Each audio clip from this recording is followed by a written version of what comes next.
बिस्मिल्लाहिर्रहमानिर्रहीम अस्सलाम वालेकुम। आज जो हमने टॉपिक डिस्कस करना है वो है लेक्चर नंबर 11 और उसके अंदर हम डिस्कस कर रहे हैं कि किसी भी ऑर्बिट के अंदर इलेक्ट्रॉन अगर मौजूद होता है तो उसकी एनर्जी जो है वो कैसे मालूम करेंगे। तो किसी भी ऑर्बिट के अंदर अगर इलेक्ट्रॉन मौजूद होगा तो उसके पास दो काइंड की एनर्जी मौजूद होगी। एक हमारे पास पोटेंशियल एनर्जी होगी और दूसरा काइनेटिक एनर्जी होगी। पोटेंशियल एनर्जी किस बेस पर होगी कि जो हमने वैसे फिजिक्स के अंदर पढ़ रखी है वो पढ़ रखी है कि पोजीशन की वजह से जो एनर्जी होती है उसे हम पोटेंशियल एनर्जी कहते हैं। Basically potential energy stored energy को कहते हैं और वो स्टोर्ड एनर्जी किसी भी तरीके से आ सकती है। फॉर एग्जांपल अगर आप किसी चीज़ को ज़मीन से ऊपर उठा के रखते हैं तो इसके अंदर एनर्जी स्टोर हो गई है जो कि काम कर सकती है। ठीक है जी, एबिलिटी है इसके पास कि ये पोटेंशियल एनर्जी इसको काम करवा सकती है। जैसे इसको छोड़ेंगे तो ये नीचे की तरफ मूव करेगा, मतलब काम कर रहा है। ठीक है जी। और अगर हम स्प्रिंग की बात करते हैं तो स्प्रिंग को जब हम दबाते हैं, ठीक है जी, स्प्रिंग को क्या करते हैं, दबाते हैं, तो उसके अंदर रीस्टोरिंग फोर्स पैदा हो जाती है और वो भी पोटेंशियल एनर्जी का सबब बनती है। ठीक है जी। और अगर हम यहाँ पर बात करते हैं तो यहाँ पर अट्रैक्टिव फोर्सेस डेवलप हो जाती है। अट्रैक्टिव फोर्सेस की वजह से इसके अंदर भी एनर्जी स्टोर्ड हो जाती है और उस एनर्जी को हम क्या कहेंगे, पोटेंशियल एनर्जी कह सकते हैं। तो काइनेटिक एनर्जी और पोटेंशियल एनर्जी, काइनेटिक एनर्जी जो है हमारे पास जो हरकत की वजह से, मूवमेंट की वजह से एनर्जी होती है, उसका सिंपल फॉर्मूला होता है हाफ mv स्क्वायर। और पोटेंशियल एनर्जी को कैसे मालूम करेंगे वो हम देखते हैं। तो फॉर एग्जांपल एक इलेक्ट्रॉन इन्फिनिटी पर मौजूद था। इन्फिनिटी का मतलब है कि वहाँ पर उसके ऊपर कोई भी अट्रैक्टिव फोर्स न्यूक्लियस की नहीं लग रही। उस पॉइंट को हम इन्फिनिटी कहते हैं। अब वो इन्फिनिटी जो है वो जो मर्जी डिस्टेंस हो सकता है, अपनी मर्जी है उसकी।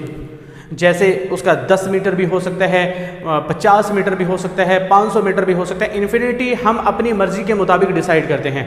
ठीक है जी। आप हमेशा ये ना जाने कि इन्फिनिटी का मतलब लामहदूद होगा तो मतलब बहुत ज़्यादा डिस्टेंस होना चाहिए, ऐसा हरगिज़ नहीं होता।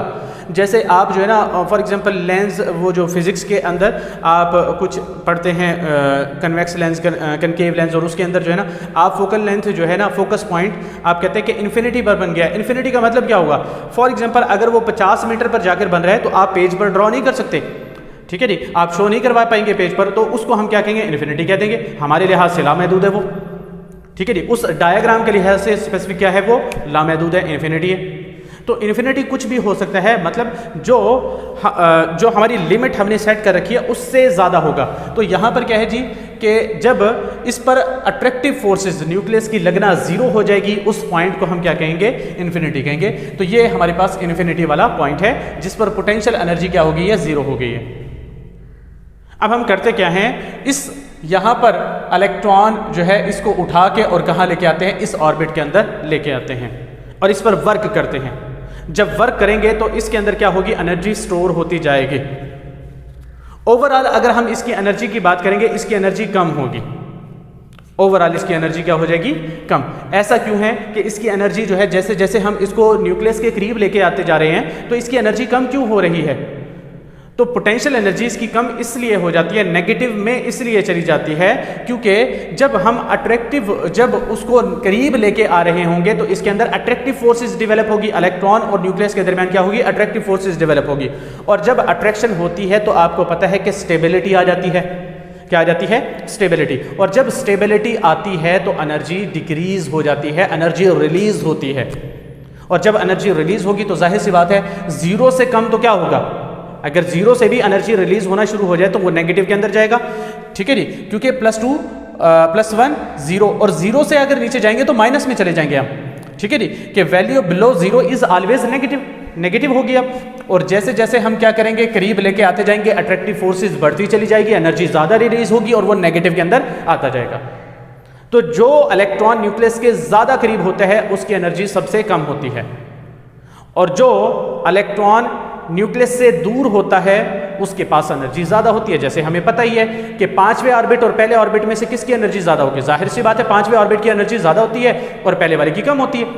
तो जो न्यूक्लियस के करीब होता है वहां पर अट्रैक्टिव फोर्सेस ज्यादा लग रही होती है, और अट्रैक्टिव फोर्स लगने की वजह से स्टेबिलिटी ज्यादा होती है और एनर्जी क्या हो जाएगी, वहां पर कम हो जाएगी। सिंपल सी बात है।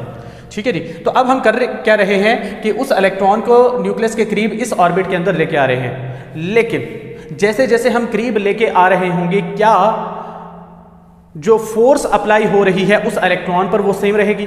नहीं, हरगिज नहीं। जैसे जैसे वो करीब आता जा रहा होगा न्यूक्लियस की अट्रैक्टिव फोर्स बढ़ती चली जाएगी, क्योंकि वो उसके करीब आ रहा है इलेक्ट्रॉन। तो जैसे जैसे इलेक्ट्रॉन न्यूक्लियस के करीब आता जाएगा तो उसकी न्यूक्लियस की अट्रैक्टिव फोर्सेस जो है वो बढ़ती चली जाएगी।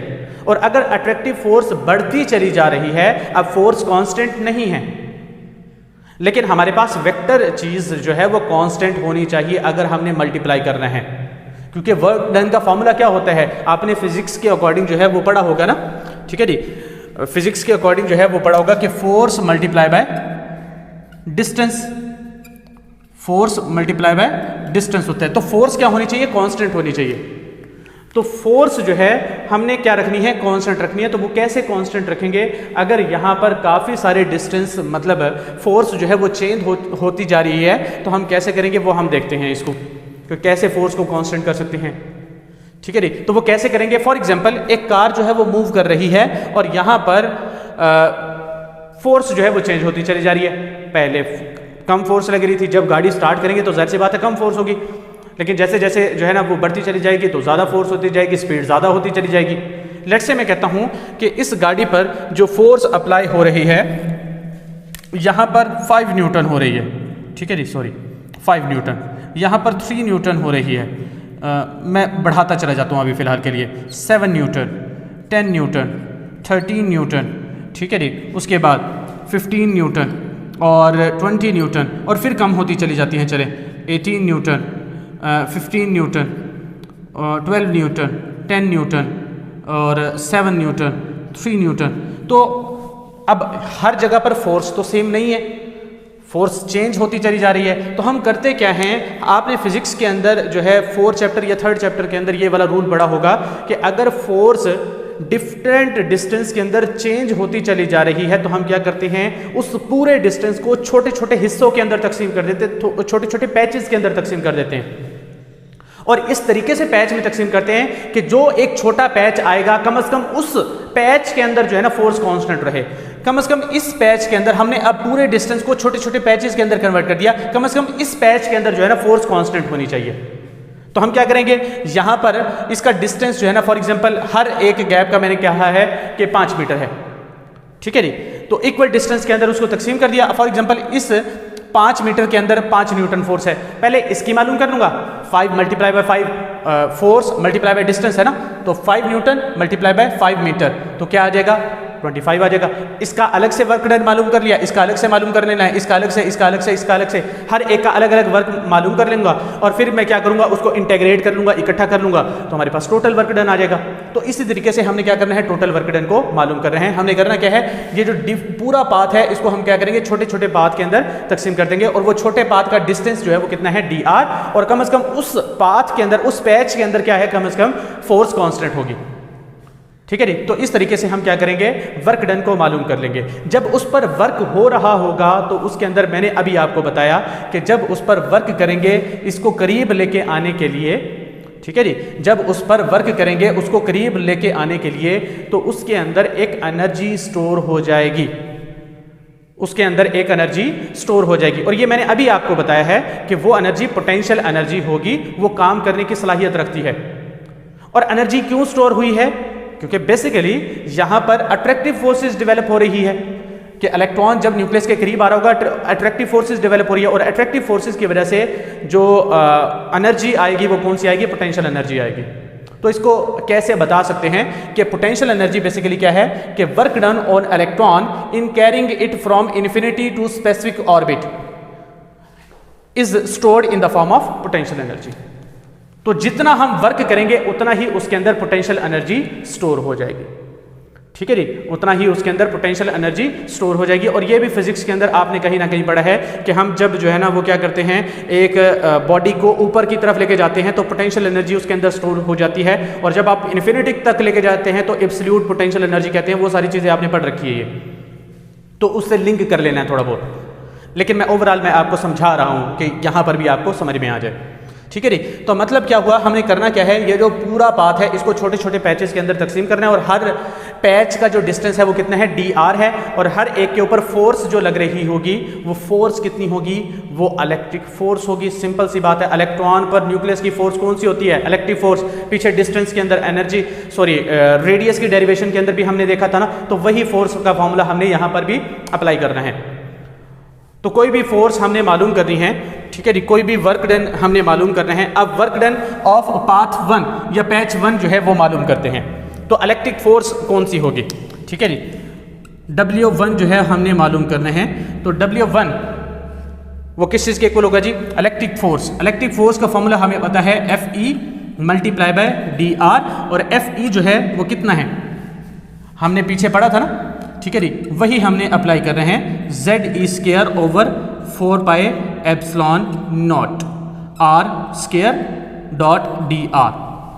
dr तो आ गया डिस्टेंस, वो स्पेसिफिक बात का, छोटे पैच का, और ये आ गया इलेक्ट्रिक फोर्स। अब आपको अगर ये समझ में नहीं आए कि ये इक्वेशन कहाँ से आई है, तो आप रेडियस की डेरिवेशन को देखेंगे, तो पीछे लेक्चर मैंने अपलोड कर रखा है, तो वो देखेंगे तो आपको समझ में आ जाएगा कि कैसे जो है इसको ड्राइव करते हैं। मैंने इसको प्रॉपर तरीके से समझाया कि कैसे निकाल सकते हैं, कॉलम ला के मुताबिक जो है ना, वो सारा कुछ मैंने डिटेल में समझाया है। तो ये आ गया है वर्क डन, ठीक है जी, ये वर्क डन आ गया है, एक पैच का वर्क डन जो है वो आ गया है, ठीक है जी। लेकिन हमें एक पैच का नहीं चाहिए, हमें पूरे पाथ का वर्क डन चाहिए है। तो हम इसको क्या करेंगे, इंटीग्रेट करेंगे। एक मैथ का रूल होता है इंटीग्रेशन, जिससे क्या होता है कि सारे पैचेस को हम इकट्ठा एक ही इक्वेशन के अंदर लिख देते हैं। और इंटीग्रेशन जो है वो कहाँ से कहाँ तक करनी है, इन्फिनिटी टू r हमने करनी है। ये हमारे पास रेडियस जो है ना, ये क्या है, r, ठीक है जी, और ये क्या है जी, इन्फिनिटी है। तो हमने जो इंटीग्रेशन करनी है वो कहाँ से कहाँ तक करनी है, इन्फिनिटी से लेके r तक इंटीग्रेशन करनी है। तो वर्क जो हमारे पास मौजूद था, क्या चीज़, वर्क डन, उसकी हमने इंटीग्रेशन करनी है इन्फिनिटी से लेके r तक, और यहाँ पर भी इंटीग्रेशन हो जाएगी इन्फिनिटी से लेके r तक, ZE² over 4 pi epsilon not R² dot dr। ये इंटीग्रेशन हो गई है। लेकिन इंटीग्रेशन के रूल के अंदर अगर आपने, मतलब इंजीनियरिंग वाले स्टूडेंट हैं उनको तो पता चल जाता है। वैसे ये वाली इंटीग्रेशन जो है अगर आपने 10th क्लास के अंदर पढ़ी होगी तो पढ़ी होगी, नहीं तो आप फर्स्ट ईयर में नहीं पढ़ते, ये सेकंड ईयर के अंदर जाके पढ़ते हैं, चैप्टर 3 के अंदर, ठीक है जी। तो यहाँ पर जो है मेडिकल के स्टूडेंट्स के लिए थोड़ा सा टफ होगा इस टॉपिक को, लेकिन थोड़ा सा अगर समझेंगे तो समझ में आ जाएगा, मतलब ज़्यादा मुश्किल नहीं है। पहले इंटीग्रेशन कर ली, इंटीग्रेशन का मतलब इकट्ठा करना होता है, इंटीग्रेट करना, इकट्ठा करना इंग्लिश का वर्ड है, ठीक है जी। तो इंटीग्रेशन कहाँ से कहाँ तक करनी है, इन्फिनिटी से लेके और r तक हमने इंटीग्रेशन करनी है। और इंटीग्रेशन करने के बाद जो है हमारे पास दोनों साइड पर हमने इंटीग्रेशन की अलामत लगा के और इन्फिनिटी टू r कर दिया है। तो यहाँ पर ZE² over 4 pi epsilon not R² dot dr आ गया है। अब इंटीग्रेशन हम ज्यादातर किसकी करते हैं, वेरिएबल्स की करनी होती है हमने इंटीग्रेशन, ठीक है जी। तो यहां पर वेरिएबल जिसकी इंटीग्रेशन करना चाहते हैं, हम पाथ की इंटीग्रेशन करना चाहते हैं। किसकी करना चाहते हैं, पाथ की। अब यहां पर पाथ जो है वो दो चीजों से शो हो रहा है, एक dr से और एक r² से। ये भी तो डिस्टेंस है ना, ये भी क्या है, डिस्टेंस है। तो न्यूक्लियस और इलेक्ट्रॉन के दरमियान जो डिस्टेंस है वही है। तो हम क्या करेंगे, इसके सिर्फ हम इंटीग्रेशन जो करेंगे वो सिर्फ इसकी करेंगे, ठीक है जी। तो टोटल वर्क डन, अब इंटीग्रेशन करने के बाद ये तो टोटल वर्क डन आ गया ना, तो टोटल वर्क डन जो है वो किस चीज के इक्वल होगा, टोटल वर्क डन,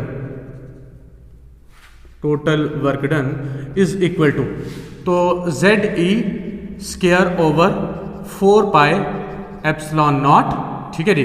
ये हमने अलग लिख लिया, ZE² over 4 pi epsilon not, और जो डिस्टेंस वाली चीज़ें हैं जिसको बेसिकली इंटीग्रेशन करना है उसको अलग जो है ना इंटीग्रेशन के साथ लिख देते हैं।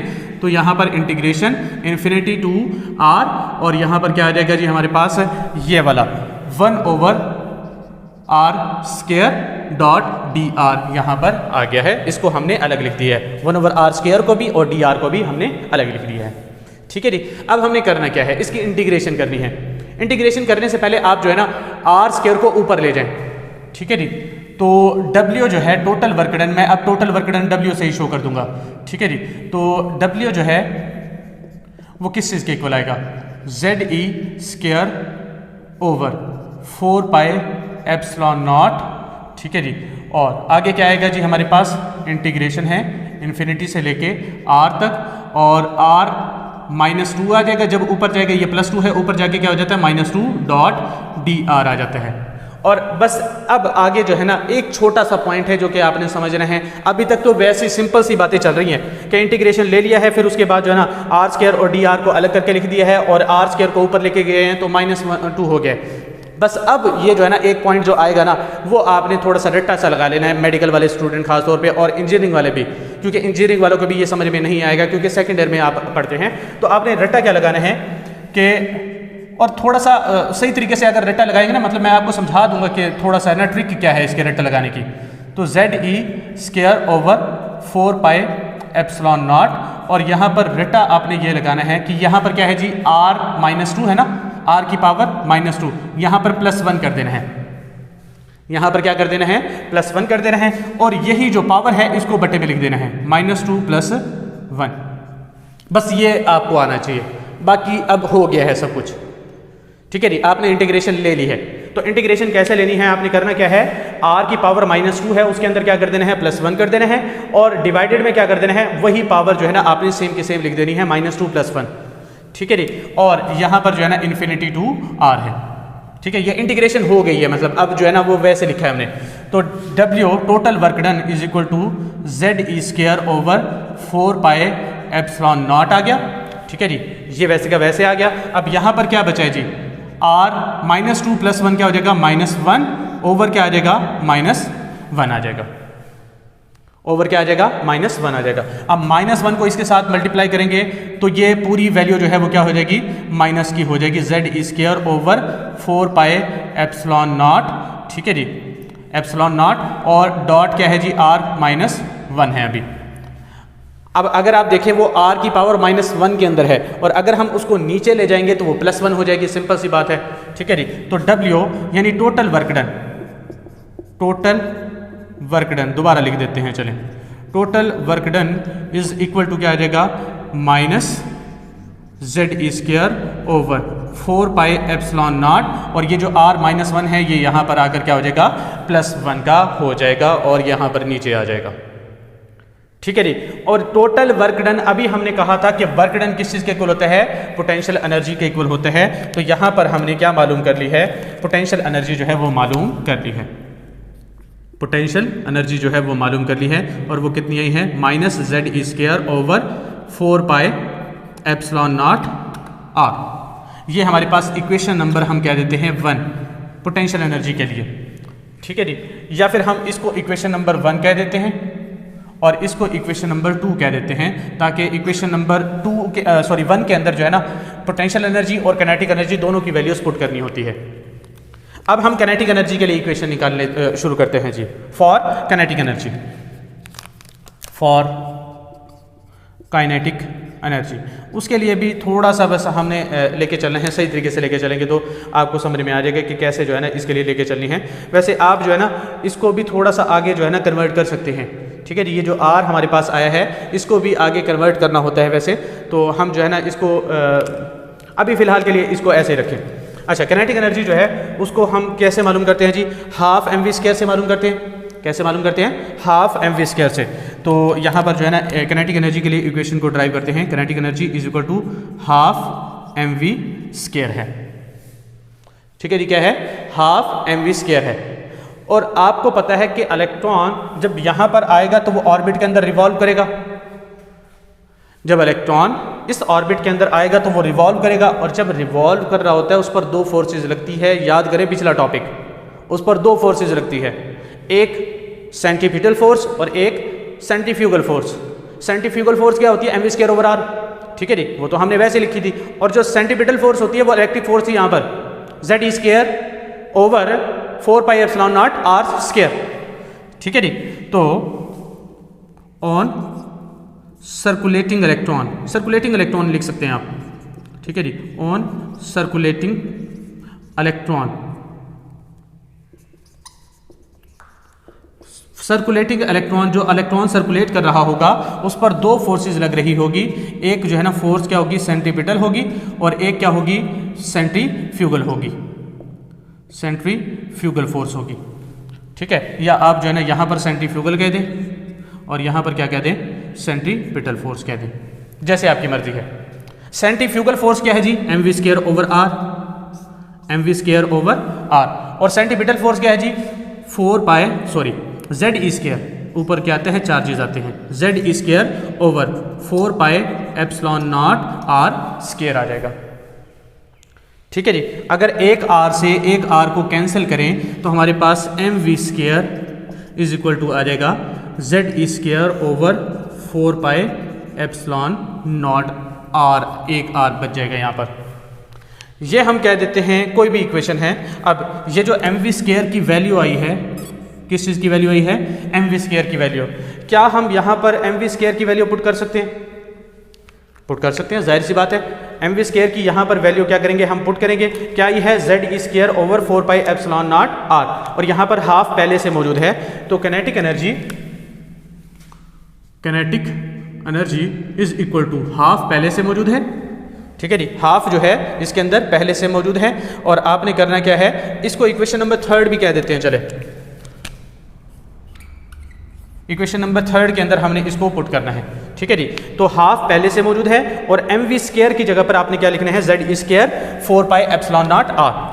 ठीक है जी, dot z e square over 4 pi epsilon naught r.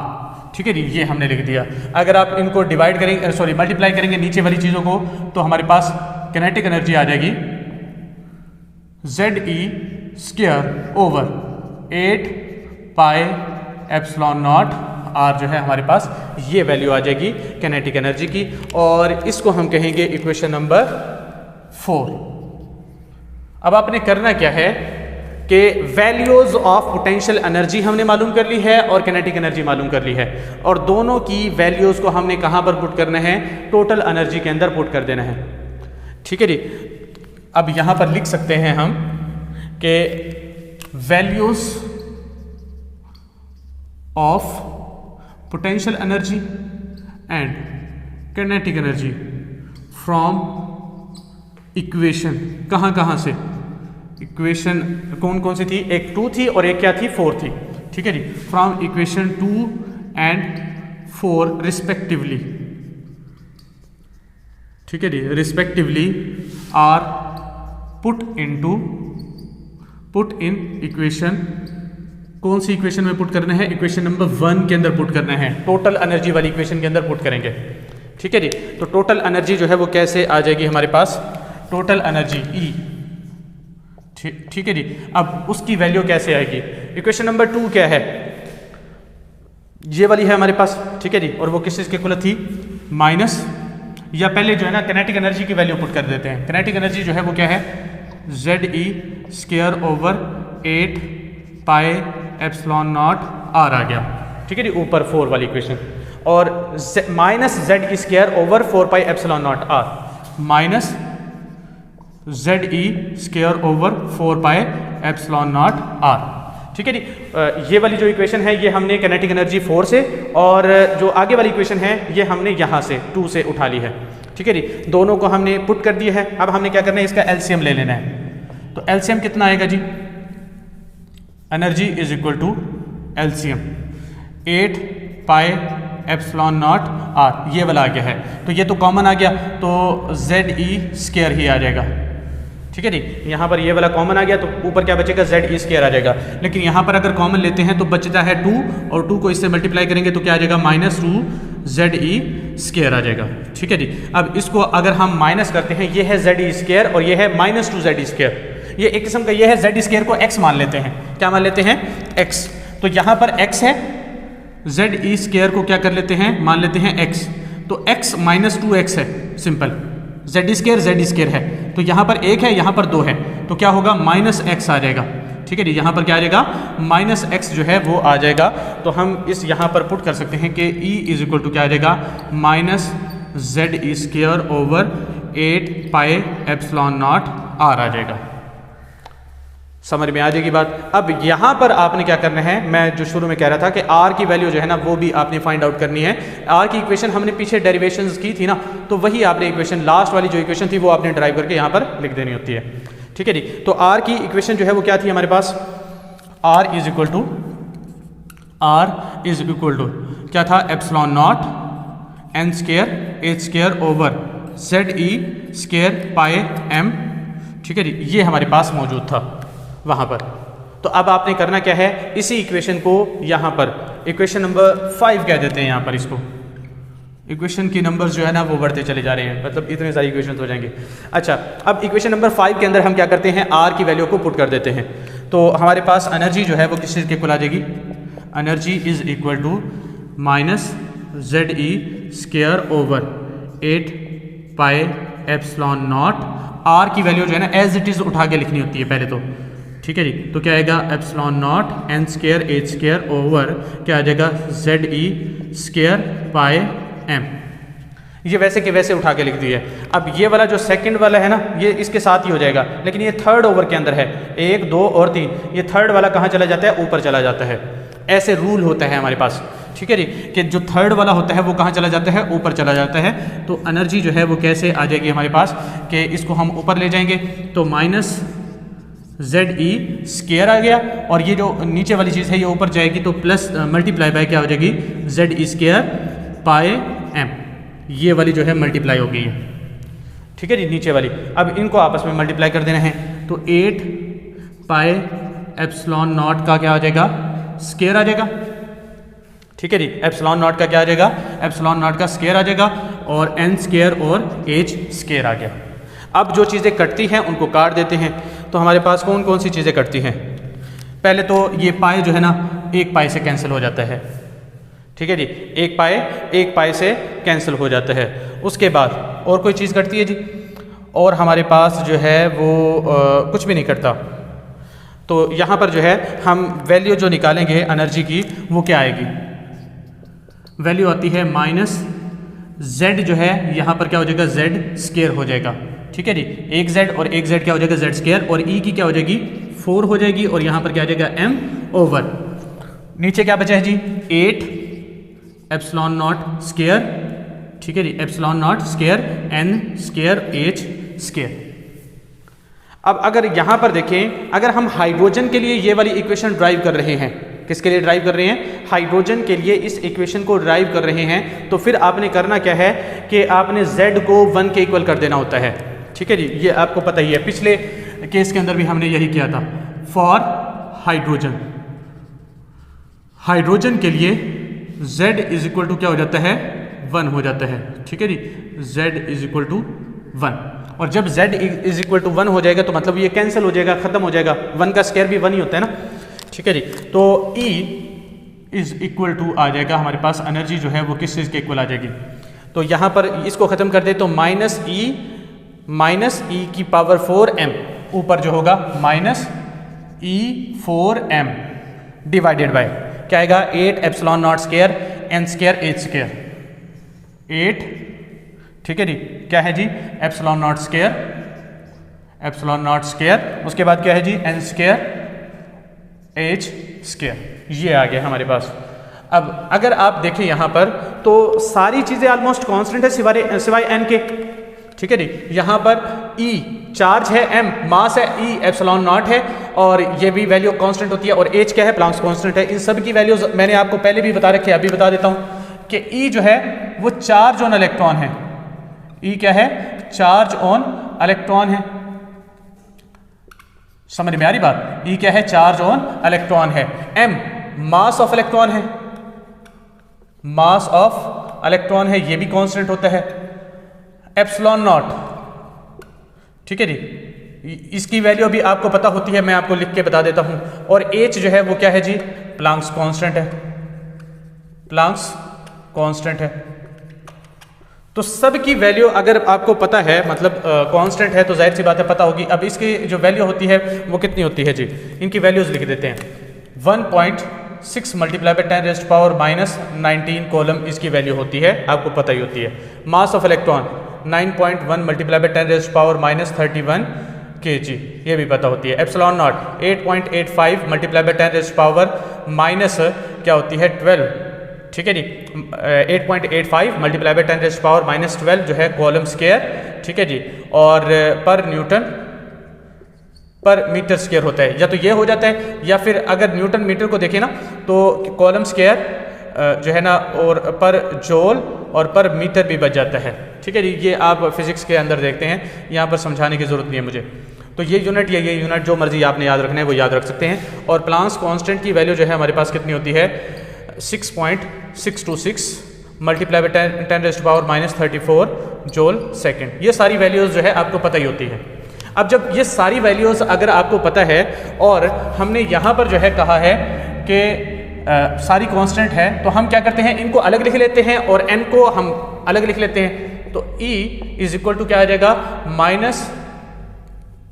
Minus e की power 4 m over 8 epsilon not और h स्क्वायर, एप्सिलॉन नॉट का square h square multiply by 1 over क्या आ गया n स्क्वायर आ गया। अब ये जो सारी वैल्यूज़ हैं इनको पुट करते हैं तो हमारे पास जो एनर्जी की वैल्यू आती है -2.178 multiply bye 10⁻⁻18 multiply by 1 over n square. और ये जो एनर्जी आती है ये आती है जूल पर एटम। क्या आ जाती है, जूल पर एटम जो है हमारे पास ये वाली एनर्जी आ जाती है। लेकिन हमें जो चाहिए होती है वो चाहिए होती है किलो जूल पर मोल के अंदर। हमें जो एनर्जी चाहिए होती है वो किसके अंदर चाहिए होती है, किलो जूल पर मोल के अंदर ये चाहिए है। तो इसको हमने कन्वर्ट करना है किसके अंदर, किलो जूल पर मोल के अंदर इसको कन्वर्ट करना है। तो किलो जूल पर मोल के अंदर कैसे कन्वर्ट करेंगे इसको, ये हमने देखना है। अगर आप देखें जूल को हम किलो जूल में कन्वर्ट कर रहे हैं और एटम को हम मोल में कन्वर्ट कर रहे हैं। जूल बड़ा होता है या किलो जूल बड़ा होता है, जाहिर सी बात है किलो जूल, क्योंकि 1000 से मल्टीप्लाई करके होता है किलो। ठीक है, और एटम बड़ा होता है या मोल, जाहिर सी बात है मोल बड़ा होता है। मोल के अंदर कितने एटम्स होते हैं 6.02 मल्टीप्लाई बाय 10⁻23 एटम्स मौजूद होते हैं। एवोगैड्रोस नंबर है ना मोल, तो उसके अंदर तो बहुत ज़्यादा एटम्स मौजूद होते हैं। तो हम कर क्या रहे हैं, जूल को भी बड़े यूनिट में लेके जा रहे हैं और एटम को भी बड़े यूनिट के अंदर लेके जा रहे हैं। और जब हम क्या करते हैं छोटे से बड़े यूनिट की तरफ जाते हैं तो आपने डिवाइड करना होता है चीज़ों को। जब हम क्या करते हैं छोटे से बड़े यूनिट की तरफ जा रहे होंगे तो चीज़ें कम नज़र आती है और क्या हो जाती है, हमने डिवाइड करना होता है। ठीक है जी, तो जब हम यहाँ पर लेके जाएंगे, अब जाहिर सी बात है, देखें मैं आपको समझाता हूँ कि एक जो है ना नालायक बच्चा है उसको हम छोटा यूनिट मान लेते हैं। ठीक है जी, वैसे नालायक बच्चे कोई होते नहीं है, लेकिन मैं वैसे कह रहा हूँ कि एक बच्चा बहुत कम मेहनत करता है और एक क्लास जो है वो बहुत ज़्यादा मेहनत करती है। ठीक है जी, एक क्या है बहुत कम मेहनत करता है और वो किसी और क्लास के अंदर बैठा है। ठीक है जी, और एक जो क्लास है वो बहुत ज़्यादा मेहनत करती है, टॉपर क्लास है वो। अब अगर हम क्या करेंगे वहाँ पर अगर आप देखेंगे ना तो बाकी सारे क्लास वाले जो कम मेहनत कर रहे हैं ना, बाकी क्लास वाले भी ऐसे ही मेहनत कर रहे थे तो उसे कोई फर्क नहीं पड़ता। लेकिन जैसे ही उसको यहाँ पर लेके आएंगे ना तो वो छोटा महसूस करेगा क्योंकि वो कम मेहनत कर रहे हैं और बाकी ज़्यादा मेहनत कर रहे हैं। तो जब हम छोटे से बड़े की तरफ जाएंगे तो वो छोटी हो जाती है, चीज़ों को डिवाइड करना पड़ता है फिर हमें। ठीक है जी, तो यहाँ पर हम क्या करेंगे, जूल से किलो जूल के अंदर 1000 का फर्क आ रहा है तो हम 1000 को डिवाइड करेंगे। ठीक है जी, और एटम से मोल में कितने का फर्क आ रहा है 6.02 मल्टीप्लाई बाय 10⁻23 उसको भी डिवाइड करना है हमने। ठीक है जी, तो यहाँ पर हम करते हैं energy is equal to -2.178 multiply by 10⁻, क्या आ जाएगा -18। ठीक है जी, ये वाली वैल्यू आ गई है। अब जूल है ना, इसको डिवाइड करना है किलो, और कितने में डिवाइड करना है 1000 से। कितने से डिवाइड करना है 1000 से डिवाइड करना है। लेकिन अगर आप देखें एटम को मोल में कन्वर्ट करना है 6.02 मल्टीप्लाई बाय 10⁻23 से डिवाइड करना चाहिए, लेकिन यहाँ पर एटम पहले ही डिवाइड में है और डिवाइड का डिवाइड क्या होता है वो ऊपर चला जाता है। तो यहाँ पर हमने 6.02 मल्टीप्लाई बाय 10⁻23 को कहाँ पर लिखना है, ऊपर लिखना है, अबव की तरफ लिखना है, और मल्टीप्लाई बाय ये जो n स्क्वायर है ये हमने वैसे ही डिवाइड में लिख दिया। और अब जो है वो किस चीज़ में हो जाएगा, किलो जूल पर मोल के अंदर ये आ जाएगा। इसमें आ जाएगा किलो जूल पर मोल में आ जाएगा। और ये जो एनर्जी आती है ये कितनी आती है -13.315 ओवर क्या आ जाएगा n square kilojoule per मोल आ जाती है। ये सारी वैल्यूज़ कैलकुलेट करने के बाद जो है हमारे पास वैल्यू कितनी आती है -13.315 किलो जूल पर मोल ओवर n स्क्वायर जो है वो आ जाती है। और ये है हमारे पास एनर्जी की इक्वेशन जिसकी मदद से हम क्या कर सकते हैं, किसी भी ऑर्बिट की एनर्जी जो है वो मालूम कर सकते हैं। ठीक है जी, तो नेक्स्ट लेक्चर के अंदर ही हमारा लेक्चर जो है ये काफ़ी बड़ा हो गया है, तो हम नेक्स्ट लेक्चर के अंदर देखेंगे कि कैसे हम जो एनर्जी की इक्वेशंस है उनको ड्राइव कर सकते हैं।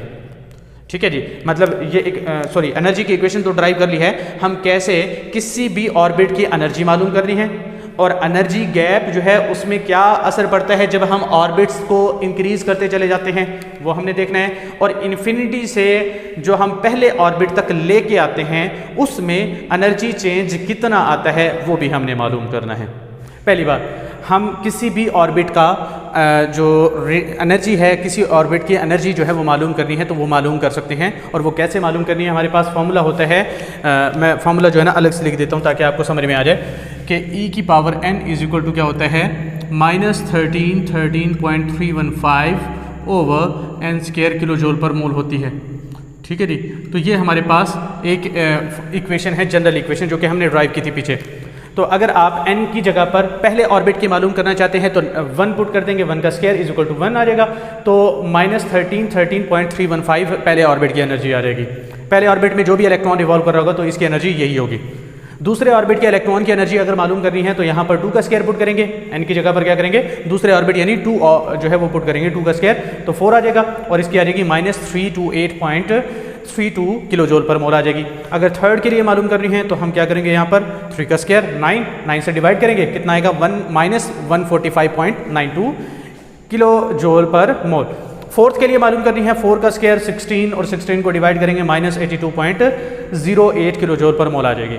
सिंपल सी बात है, बस सिंपल सी डेरिवेशंस है तो आप मतलब कैलकुलेशन है वो कर लेंगे आप। उसके बाद अगर आप यहाँ पर देखें तो ये पॉइंट जो है ना वो बताता है क्या है कि एनर्जी ऑफ लोअर ऑर्बिट जो है ना वो क्या हो रही है, लेस देन हायर ऑर्बिट। आपको पता है कि जो माइनस के अंदर जितनी बड़ी वैल्यू होती है उतनी छोटी होती है। अब ये सारी माइनस की वैल्यूज है और इसमें से सबसे बड़ी वैल्यू कौन सी है, ये वाली, तो मतलब सबसे छोटी वैल्यू यही है।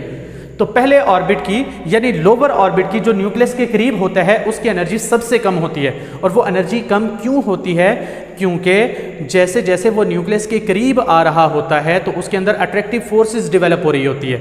जब इलेक्ट्रॉन न्यूक्लियस के करीब आता है तो उसमें अट्रैक्टिव फोर्सेस डेवलप होती है और अट्रैक्टिव फोर्सेस जो है वो स्टेबिलिटी लेके आती है, जो कि हमने यहाँ पर भी डिस्कस किया था। ठीक है जी, उसके अंदर एनर्जी स्टोर होती है लेकिन वैसे जो है ना एनर्जी वो रिलीज कर रहा होता है। और एनर्जी रिलीज जो होती है वो क्यों होती है, क्योंकि इलेक्ट्रॉन जब न्यूक्लियस के करीब आएगा तो अट्रैक्टिव फोर्स होगी और अट्रैक्टिव फोर्स की वजह से स्टेबिलिटी आती है। और जब स्टेबिलिटी ज़्यादा हो जाती है तो एनर्जी कम हो जाती है और एनर्जी रिलीज होनी है। ठीक है जी, तो इसलिए हायर ऑर्बिट से जब इलेक्ट्रॉन लोअर ऑर्बिट में जंप कर रहा होता है तो एनर्जी को क्या करता है, इमिट करता है। हायर की एनर्जी ज़्यादा होती है, ठीक है जी, और इसकी एनर्जी क्या होती है, कम होती है। मतलब जो लोअर ऑर्बिट होगा, जो न्यूक्लियस के करीब होगा, उसकी एनर्जी सबसे कम होती है। Next point, as we move away from nucleus energy gap decreases. Why? तो जैसे जैसे हम न्यूक्लियस से दूर जा रहे हैं तो जो ऑर्बिट्स का गैप है, एनर्जी गैप, वो जो है कम होता चला जा रहा है। तो हम मालूम कर लेते हैं पहले और दूसरे ऑर्बिट का, दूसरे और तीसरे का, तीसरे और चौथे का गैप मालूम कर लेते हैं। तो दूसरे और पहले मतलब पहले दूसरे का जो गैप मालूम करते हैं तो वो कितना आता है, यहाँ पर माइनस दूसरे का कितना होता है जी एनर्जी, -328.32 माइनस इंटू माइनस जो है, क्योंकि माइनस जो है ना वो एनर्जी का है। ठीक है जी, तो माइनस तो आपने लगाना ही है, साथ में फॉर्मूले का माइनस भी है। तो माइनस इंटू माइनस 13.315 ये पहले एनर्जी आ गई है। यहाँ पर पहली वाली है, यहाँ पर दूसरी वाली है, दोनों को हमने पुट कर दिया और वैल्यू आ जाती है 985। तीसरे और दूसरे में कितनी आती है, 183। चौथे और तीसरे में कितनी आती है, 63। अगर आप देखें तो एनर्जी गैप जो है वो कम नहीं होता चला जा रहा। पहले 985 था, अब जो है ना 183 हो गया, अब 63 हो गया। तो एनर्जी गैप जो है वो क्या होता चला जा रहा है, कम होता चला जा रहा है। ठीक है जी, एनर्जी गैप क्या होता चला जा रहा है, ये गलत एरो बन गई है। तो एनर्जी गैप जो है वो कम होता चला जा रहा है। सबसे ज़्यादा ये वाला होगा और फिर ये वाला होगा और फिर ये वाला होगा, कम होता चला जाएगा।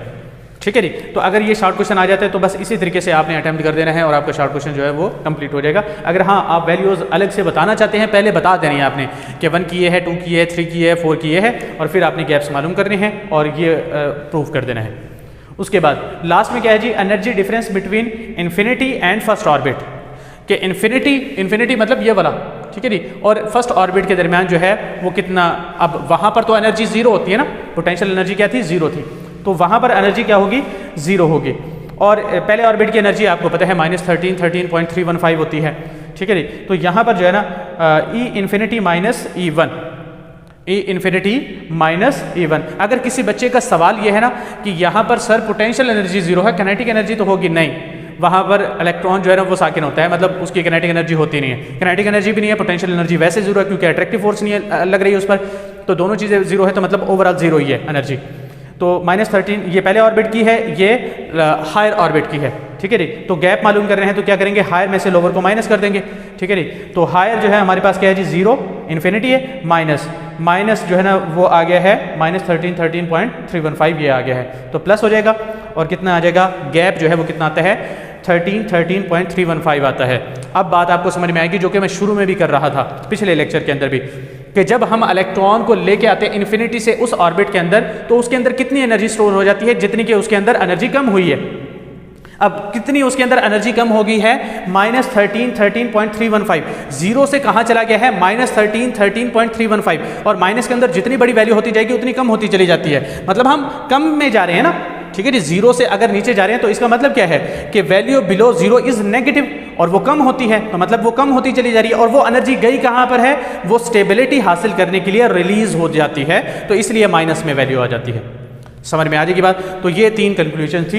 एक तो हमने किसी भी ऑर्बिट का जो है एनर्जी मालूम कर ली, उसके बाद जो है ना ये छोटा सा पॉइंट था, ये आप डिस्कस करें या ना करें आपकी मर्जी है। उसके बाद as we move away from nucleus energy gap decrease करता है, ये हमने देख लिया, और energy difference between infinity and first orbit जो है वो देख लिया, ठीक है जी। ये बात समझ में आ जाएगी। नेक्स्ट हमने स्पेक्ट्रम वाला टॉपिक जो है डिस्कस करना है, तो अगले लेक्चर के अंदर डिस्कस करते हैं। तो मिलते हैं नेक्स्ट वीडियो के अंदर, तब तक के लिए अल्लाह हाफिज़।